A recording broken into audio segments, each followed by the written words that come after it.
So in this lecture, we're going to cover the part 2 of the digestive system. We're going to talk about small intestine, large intestine, but also the accessory digestive organs and ducts. So if you think about it, when we first talk about, we can divide the digestive system, the digestive tract into the upper and lower digestive tract. Anybody still can remember where is the end of the upper digestive tract?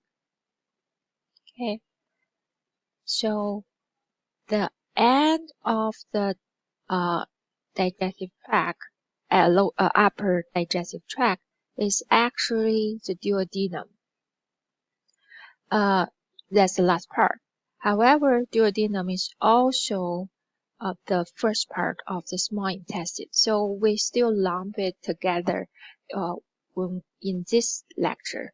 And so this lecture is mainly talking about the lower GI tract and accessory digestive organs plus duodenum, right?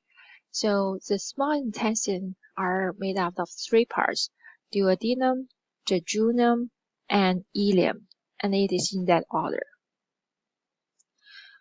So coming out of the stomach, the first part is right here. It's a C-shaped almost duodenum, and that's where the intestine receive secretions, and that secretion is from both the liver, gallbladder, and the pancreas. There's one mistake in that statement. Out of those three accessory organs, only two of them have secretive function. That's liver and pancreas. Gallbladder actually doesn't secrete anything. It only actually store and enrich bile. So it doesn't secrete bile. Bile actually is secreted by liver. So this is a commonly made mistake, thinking about gallbladder secretes bile, which is not true. Okay, so I have a question for you here. Okay, what is the primary region for chemical digestion and nutrient absorption? We have the three big parts here, right? Small intestine, large intestine, and digestive organs, accessory organs. The answer is small intestine is the primary region for chemical digestion and absorption. We also, you have probably noticed that for each of the GI tract organ, we talk about motility modes, right? Because motility is a major function of the digestive system. The mode of motility associated with small intestine are segmentation and peristalsis. So if you still remember, segmentation is that back and forth mixing movement, and the peristalsis is wave of contraction that moving the contents, along, right? So figure 26.16, look at the tunics of small intestine. So it is still made out of the four tunics: mucosa, submucosa, muscularis, and serosa. Right? Serosa means it's wrapped around by the serous membrane, and that's in the case of abdominal cavity, that's called mesentery. Remember that? And that's basically sandwich. It's a twofold of serous membrane sandwiched blood vessels and nerves inside. So that's the overall kind of structure of the small intestine wall. And you can probably we spend a lot of time in the lab lecture talking about this, but I just want to briefly talk to you. Point to the special structure associated with the small intestine wall. That's the circular fold here, right? You see that circular fold here, but then on the circular fold, you have intestinal villi, many of those finger-like protrusions, and on the villus, my intestine villus, then it is lined up with epithelial cells, simple columnar type, right? But then those epithelial cells have the microvilli on the apical surface. So that's the surface that facing the lumen of the intestine. All those special structure, right? Circular fold, intestinal villi, and then macrovilli, dramatically increase the surface area of small intestine. And that's essential for it to carry out its function, this is the place for the chemical digestion to happen and for most of the absorption to happen. For both of those to work, you need to have an increased surface area. So the digestive enzyme that could right here, digestive enzyme settles here at the microvilli of brush border, and that's where most of the molecules, most of the digestion happen. And then the absorption is carried out, right? You can see for each one of those intestinal villi, you have the capillaries of the blood vessels getting in here, right? It's right next to the capillaries, and that's is very rich in the capillary network. And that's also to facilitate absorption, because absorption means the nutrients, right, after digested have to move from inside of the lumen, from this side, apical surface of the epithelial cells, then into across those cells, across the basement membrane, and into the blood. In addition to the blood vessel capillaries, there's also lymphatic capillaries within the villus, and they are called this white vessel here is called lacteal, and lacteal is responsible for absorb lipid from the inside of the intestine, and not only lipid, but then also the lipid soluble vitamins. We're going to talk about those in next lecture. The vitamins, you have the water soluble, you have the lipid soluble vitamins, and they move along with the lipid and can be transported through lacteal and then drain into the blood supply.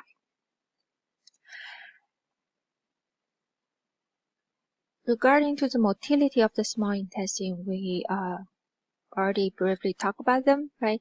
The two layers of the muscularis of the small intestine is, inside layer of the circular layer, and the longitudinal layer is the outer layer.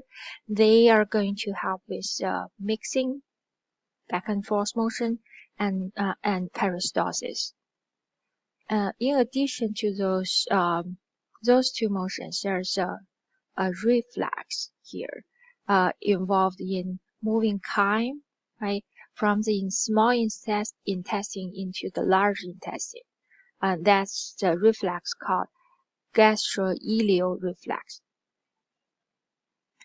Now we're going to look at the organs, accessory organs. That's liver here, right? And gallbladder. This is anterior view, and gallbladder is a sac, and it's actually only used for store and concentrate bile, and not secreting bile. And so we are going to go over this part in detail in the lab. But here is what you need to remember, right? What's the function of bile? We talk about bile a lot in the lab. So the bile actually includes bile salts. What's the component of bile is bile salts and lecithin. Both are actually involved in chemically digest fat and lipid. So essentially, it's actually breaking the fat and lipid into smaller pieces mechanically, not chemically. So then it's going to help the digestion of those lipid and fat better in the intestine. Pancreas produce pancreatic juice, right? So that's another accessory organ, digestive organ. So the pancreas juice is rich in digestive enzymes. And both the bile and pancreatic juice are actually alkaline. The reason is you want to have some alkaline secretion in the first part of the small intestine, duodenum, right?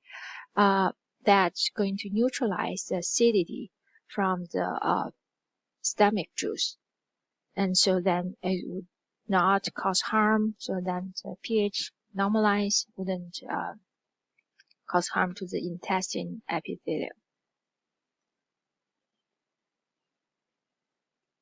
So both bile and pancreatic juice are going to enter into the intestine through this structure called hepatopancreatic ampulla. Right? So you actually have a sphincter here that as the doorway for those juice to enter the duodenum. Let's look at how the accessory organ secretion can be regulated. That's basically the secretion of bile and pancreatic juice, right? So they're under the control of both the nervous system regulation and hormonal regulation. So if you kind of recollect the reflexes we talk about, the cephalic and gastric reflexes. Sounds familiar, right? Those are the first two phases when we talk about the stomach contraction and secretion control, right? So they stimulate not only the stomach movement and the contraction force and secretion, they also stimulate the pancreas to start release the pancreatic juice, basically to get ready for the ingestion and digestion of the food. And the hormonal regulation is under the control of those two hormones, CCK and secretin. We also have mentioned about them, and those are the two hormones that mainly functions in the intestinal phase, right, of that reflex we talk about. And so CCK and secretin are both secreted by small intestine, and CCK by the name, now we spell it out, so it's cholecystokinin. So if you look at the first part of the name, so that's really close to cholesterol. So that cholesterol is a type of lipid. That's true. So that's how you can remember the function. The secretion of CCK is actually in response to lipid in the chyme. So the chyme moved from the stomach into the intestine, and then the lipid inside of those chyme triggers the secretion of CCK. And then think about what helps the digestion of lipid. That would be bile. So the CCK then promotes the release of the bile from gallbladder, and then that's the chemical digestion. That's a mechanical digestion is by bile, and the chemical digestion is by the lipase in the pancreatic juice, right? So then it promotes the bile and pancreatic juice secretion. Secretin then is released also from the small intestine. and it is in response to the acidity in the chyme. And this, the secreting promotes then the alkaline solution. So that's what makes both the bile and pancreatic juice alkaline. So then they can neutralize the acidity of the chyme. So liver is the largest internal organ actually, and it's a major digestive accessory digestive organ. And last time we talked about liver is when we talked about the blood system, right? The vascular system. You have the veins from the intestines drain into the liver, right, through the hepatic portal vein.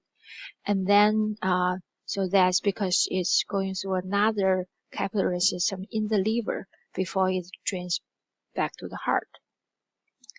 And so how we're going to see what is the capillary system in the liver now.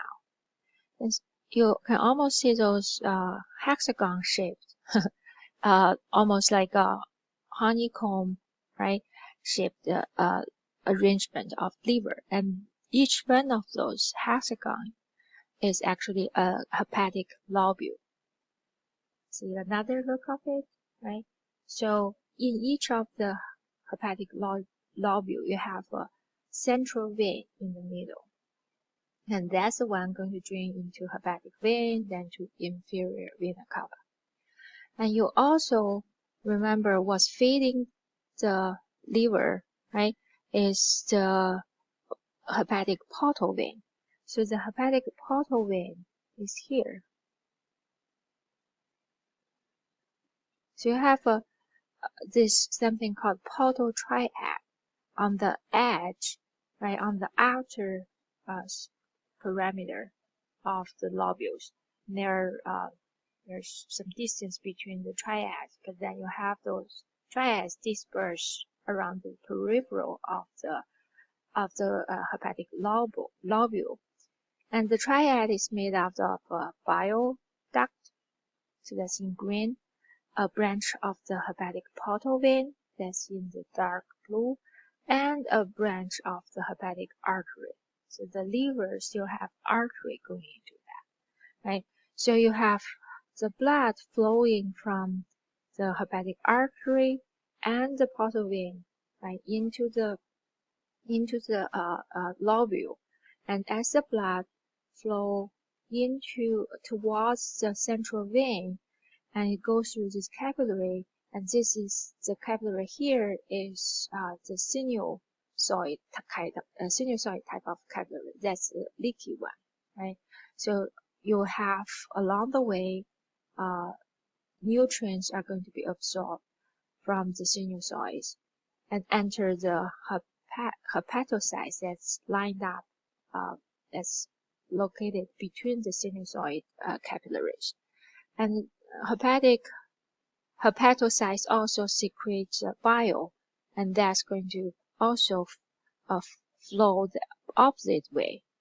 The bile is going to be collected and flow the opposite way, right? The blood is flowing this way, and the bile is collected and flowing out in the opposite way and collected by the bile ducts. And when you can see somewhere along the way, the hepatic artery and the blood in the hepatic artery and the portal vein are mixed, and then flow to the central vein, then flow out from the central vein, then flow out of the hepatic vein. You can see the hepatic vein here, right? And then drain into the vena cava.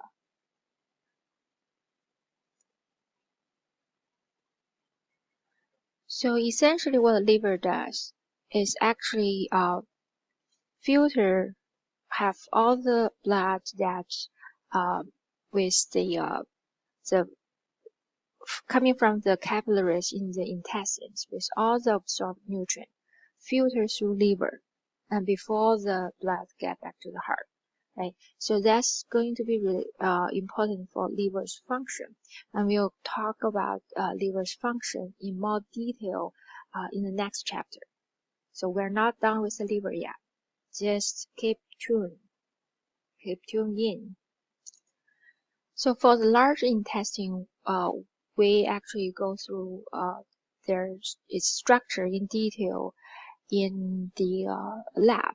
So briefly here in the lecture, right? So you have large intestine is going to start with the cecum. That's the first part, right? It's a blind sac. You can see the ileum, which is the last part of the small intestine, going to connect to the cecum through this ileocecal valve. And if you still remember, one of the motility, right? One of the reflex involved in the motility of the intestine we mentioned in the small intestine is gastric ileal reflex. Remember that? And so what that is, back then we only mentioned the name. It is really when the stomach contents get into the small intestine, duodenum, it's going to cause the valve here, ileocecal valve, to relax. So then the content in the small intestine can be moved on to the cecum. And after that, then the valve can basically contract again, because it's important for the valve to be controlled. So then whatever is in the large intestine cannot backflow into the small intestine. Right? You can also see the appendix here at the very end of the cecum. So the large intestine starts with cecum, then the ascending colon, transverse colon, right, and then descending, then the sigmoid colon, and ends with rectum. So rectum is really a muscular tube that can expand and to store fecal material. There are a lot of bacteria resides in our large intestine, and they are actually beneficial for us. They could help us to digest the undigested material that we cannot digest ourselves, and also produce some vitamins like B vitamins and vitamin K that's basically producing something for us. So it's that's why when you have if you for whatever infection you take 2 weeks of antibiotics, that tends to kill off bacteria in your gut. And so it's usually associated with the antibiotic treatment. You have the constipation, right, and bloating associated with that. That's all results from the loss of population from your gut. So that's an indication of having a bacteria in our gut is actually very helpful for our GI tract health, the well-being of our GI tract. So there's one structure here I want to mention briefly, haustrum. Well, that's basically the enlargement of, you can see the large intestine is made out of segments of haustrum. And so there's a motility movement called haustrum churning in large intestine. It's essentially after each haustrum is filled with fecal materials and get expanded, right? And to a certain degree, then it's the expansion of the wall, haustrum wall, is going to trigger reflex, and then essentially the haustrum is going to contract and move the content and to the more distal haustrum. So essentially keep the fecal matter inside, move to the more distal, moving along, so it doesn't move back. There's another motility